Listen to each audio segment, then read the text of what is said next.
Welcome to the George's FTTV YouTube channel. Today we'll go through the round 0 games, the last 3 games. I've already gone through the Sydney game, which was good fun.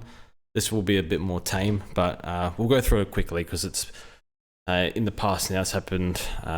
Last game was last night, so we'll go through it a little bit quicker. So hopefully go through a few players.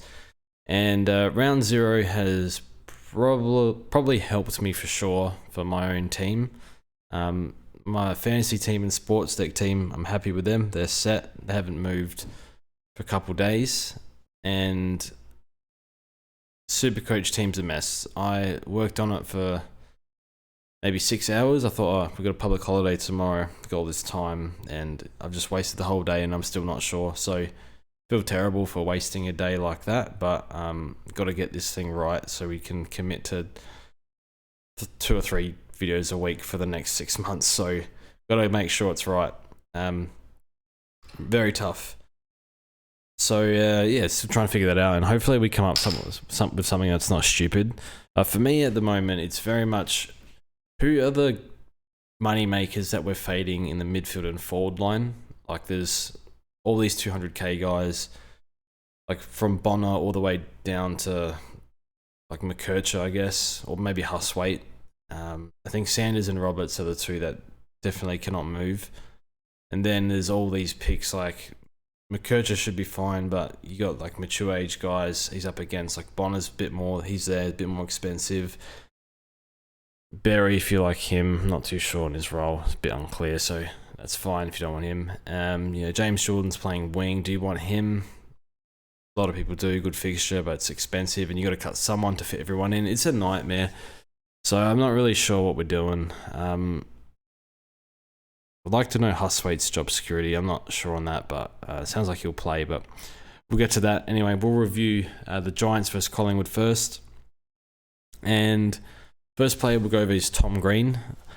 Tom Green's made his way into a lot of teams. I guess we kind of saw this coming. The number 1 mid for what I think will be the number 1 team. Most gifted contested ball winner as a junior, coming into his prime, but he has to buy 2 buys in 12 weeks, and he's becoming quite hard to resist, especially with West Coast and North in his next 2. I think he's made his way into my team.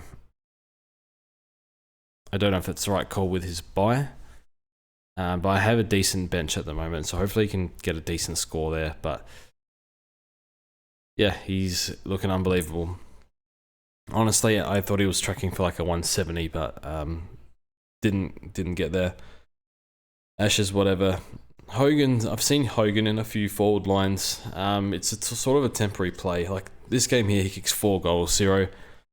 I mean, he could kick a lot on North and West Coast, so I think it's a fine play. I think it's actually a decent play if you want to go there. I don't think I'll go there because I know other shit will go wrong with my team, and then you're kind of stuck with Hogan. So, and you never know. He might like this kicks 4 straight, could kick 3 goals, 7 or something against North. Probably won't, but you want him to be accurate, of course. So, just the 12 touches, 7 marks, but very easy opposition. So I think it's a fine play given the fixture. But you probably flick him on his bye. Briggs looked a little sore towards the end of the game. Was getting a rub on his calf and his quad, I reckon. It's probably nothing, but they set him for the end of the game. So I don't know if he was a bit sore or something, but with the bye, I wouldn't go there, but he could definitely threaten the top few. Himmelberg was fine. Whitfield was fine. Poor ratio. Wouldn't go there for SuperCoach. Cadman was good. I think you can get Cadman in. He's my F8. No, he's my F7 at the moment. I've got a different F8. We'll get to that in a second. So I think with his fixture as well, early price rise. He might be one you can get rid of early if like a Carroll plays or something. Ware was okay. I thought he played better than his 48. Works hard on the wings, gets into space when he can. I probably won't pick him because they have a bunch of players to come back. Like they've got Perryman coming, Finn Callahan, and I don't know if Ware goes out or not. So I guess Ward was out for a while now, so that they can shuffle some of those mids to the wing like Kelly and Callahan. So I don't really know how that will work, but I think Ware's fine, but I'm not sure. He's like a low priority rookie for me. McMullen was pretty good, and Harvey Thomas was like, you want a bit more than this, but yeah, first year rookie. Thomas, I wouldn't go there, but he's a good player. McMullen came on as a sub. I don't know even know what his role is, to be honest, but I'll probably avoid. But he looked good, brought some energy into the game, getting some ball down the wings and just making a few plays with it. So he looked alright, but I guess he's a sub risk, so I don't have a good read on this pick, so I can't really help there. Not defense, or Collingwood, we got Cameron did good, but wouldn't go there. Nick Dacos, again, like last week, I thought he didn't play near his best, and I thought last night he didn't play near his best, and he coasted to a 131. I'll pick Dacos. I don't want an anti-pod. It's just too hard to watch, but with the bye and shares with a Heaney and a Grundy and whoever else you might like in that bye, I understand you want to fade, but like, it's too hard to watch him just rack it up at will and get points. So he's in for me. What else do we have? Charlie Dean, 55. Is he out for Jeremy Howe? I think so. So I'm not going to go there. I think we have solid, safe defender options. He could be good, but if the stars align, but I'm not sure. I'm looking to go 43. So hopefully you weren't considering him. That's it. So in my team from this game, I put Green in. I've got Cadman and I think Nick Dacos, and that's about it. Just those three. So Dacos was already in, Cadman was already in, but yeah, it did add Green. Don't know why. Didn't really consider Green because of his buy, but I don't know. He just looks too good, then fixture's quite frightening to antipod. Gold Coast versus Richmond.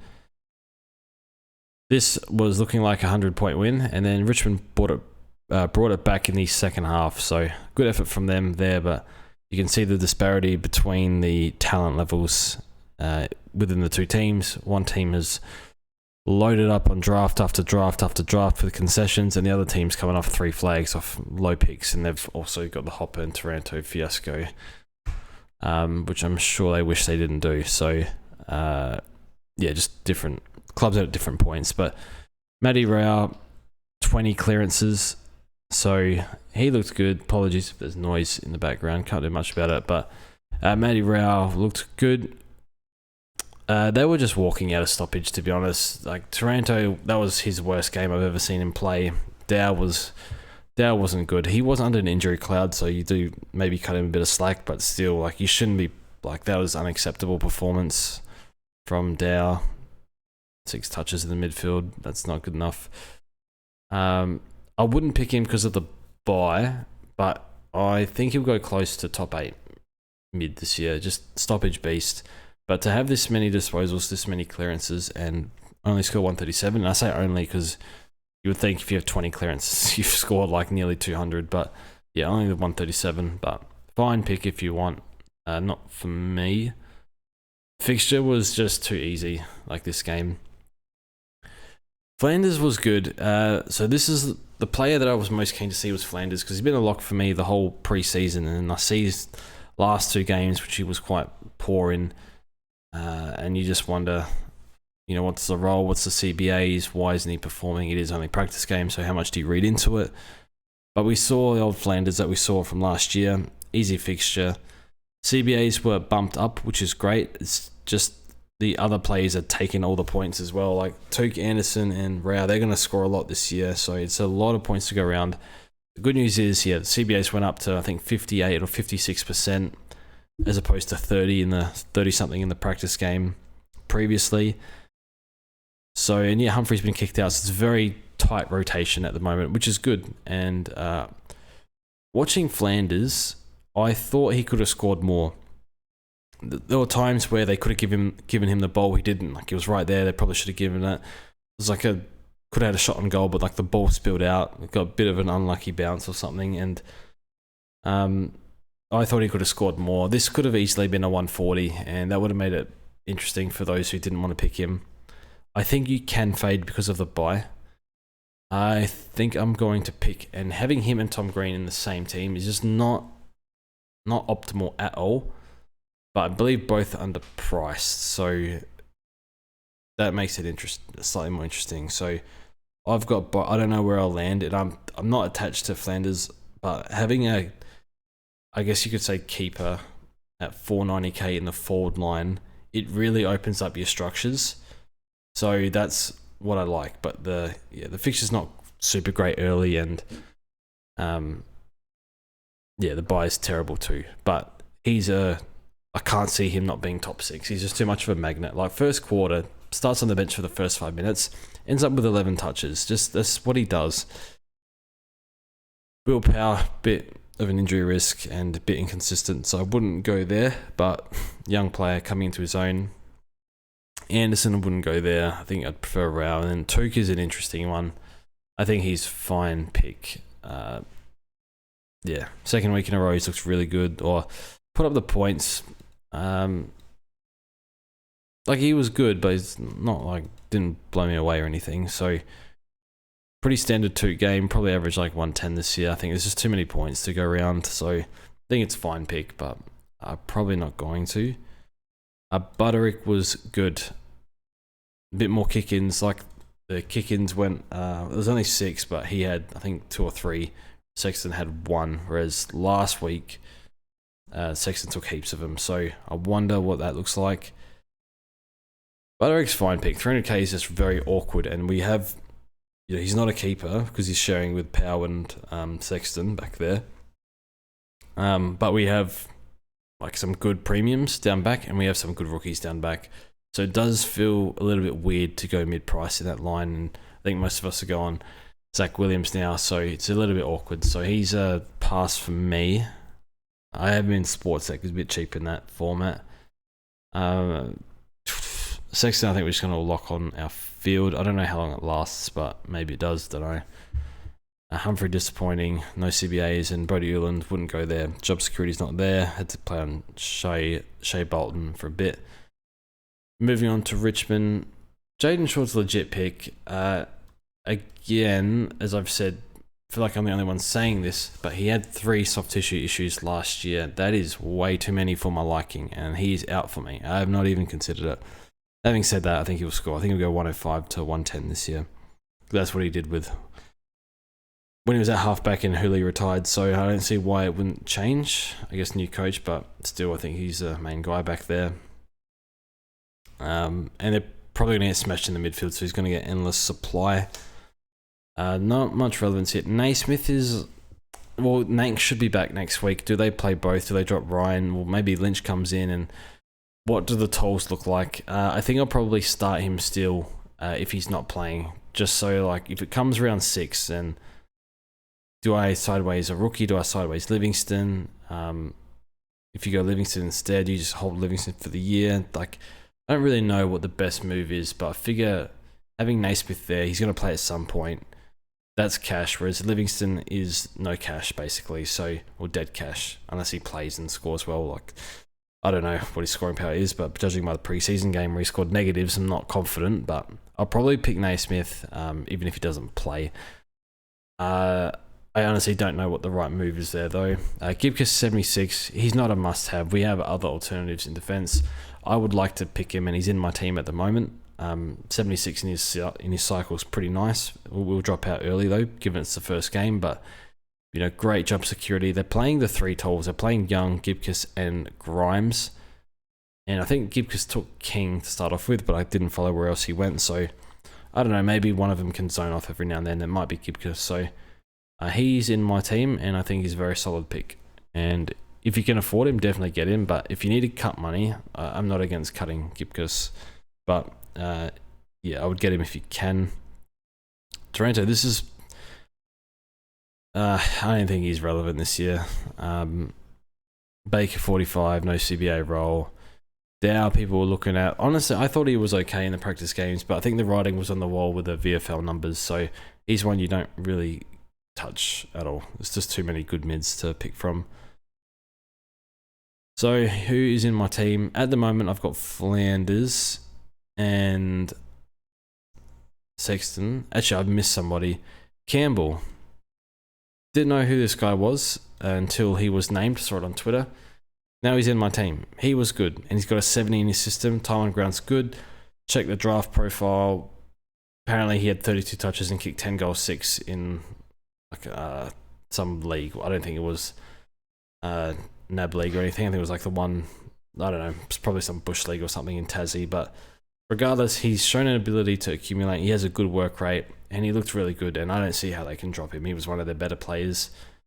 Should be ahead of Cumberland. He's like a 182 centimeter. I think he's supposed to be a small, medium forward type. But yeah, in the NAB league, he averaged 19 touches and 1 goal from memory. I mean, that's pretty good. And that is NAB league, I guess. But yeah, second year in the system now. Taking the rookie draft. Yeah, I like him. I thought he was good. So he's my FA. And I think the part of the appeal is his price will rise early. So maybe if things don't work out for him or Cadman, and like a Carroll comes along, we can just take the one price rise and jump ship and maybe bank 50k or something, which would be nice. But ideally, you keep holding to the buy, but till his buy. But I think you could do worse than him. I think he's all right. So if you're a Richmond supporter, feel free to enlighten us a bit more. But I liked his game. So yeah, in my team at the moment, Campbell, Gibcus, Flanders, and Sexton, I think, and Naismith. So a few players there. Brisbane vs Carlton. I only watched the first half because I watched the replay. Apparently this was a great game to watch. Big comeback. Regardless, yeah, I only watched the first half, so I don't know how much I can really go in depth. We know Kitty Coleman did his ACL, which is pretty catastrophic given their they've needed like speed and use of halfback for years, and they are going to lack a bit there. So it will be interesting to see who they throw back there. Could be Zorko. Maybe they throw someone else on the list. I don't know, like Rayner could play there or something because he was tried there, but they need to find out something. But I don't know, maybe they're just like Rayner in the midfield now at the moment and forward. Don't think you can go Neil. Now, the Lions, I saw the score for this. I was like, oh, okay, this is a hard one. The way I see it, he must be a sub-risk, surely. I think for team balance, there's a reason why they didn't play him in the team. I thought he was good in the grand final, but it's sort of like, you see the offensive stuff, like just getting the ball, but is he, when I read Brisbane's Big Footy, they're all concerned about what he's like in transition and midfield balance with Dunkley and Neil in there. So I don't really know how this is going to work in terms of how he's going to fit into the best 22 every week. I'm passing, and we can revisit this in round 3 if he plays this game. If he plays fully round 1, goes big again, then we can revisit and maybe try and trade him in because he has the bye. So we'll have a bit of time. I think it's a bit risky with the sub rule, but he will make serious bank if he's playing. Dunkley's not really a start with his bye. McGluggage disappointing. I guess Wilmot could be the main guy back there getting all the kick-ins, but still pretty young. Not sure what he averages. Mid-price, pretty expensive, so I wouldn't go there, but it'll be interesting to see what he does. That's about it, I think. Lohman was sub, so not sure what his role is exactly, like half forward, but that's about it for Brisbane. Now Carlton. George Hewitt's a sneaky one, 440k. Looking really good, back to his best. So one for draft, I guess. I think in my draft league I got him, but not for classic because of the buy. But I think you can half consider him. Like, is he better than Wines? Probably not. Maybe a slightly higher ceiling. Newman 93, like with the buy, just old as well. Wouldn't go there. Cherry's like, I don't know what Cherry is. Is he a 110 mid? Is he a 95 mid? I have no idea.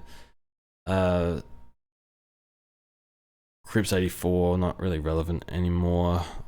Zach Williams was good. His role was just the easiest role I've ever seen. It was quarterback, sitting off the back of stoppage, sitting off the back of the packs, just getting receives, going for a dash. Beautiful role, like perfect for, pretty Bruce free role. So he's in my team. I think, okay, so he didn't run out the game well, and this is what I read in Match Sim, in the VFL game that he played, he didn't run out the game well. Maybe he just needs a bit of match fitness. The TOG was 80% and would have been if he didn't do much late in the game when the scaling was crazy, you know, it could have been a little bit higher. But he did play well, adds a bit of spark to them. And yeah, Williams is a gun at his best. Came back from his contract and signed that big deal, came back unfit. I think he's probably a bit more switched on now than what he was. But yeah, good. It's not easy to get over the ACL, so it's good to see him back. I'll pick him because he's so cheap. Like, the downside is just so low with him, and plus we'll get a loop in round 2 with him, so he's in.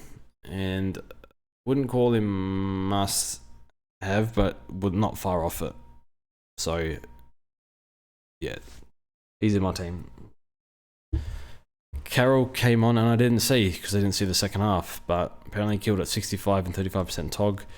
That's one where I'm not sure you start because they've got Walsh to come back. I think he'll play without Doc, but they got Walsh maybe comes back soon. They got a few others that I can't remember off the top of my head. So I don't know how much of a sub risk he is, but he might replace Doc, and he has the late price rise, so this is one where I'll just sit out and wait for it. I think he's better than Ware. I think. Actually, why am I commenting? I didn't watch him play, so I don't know.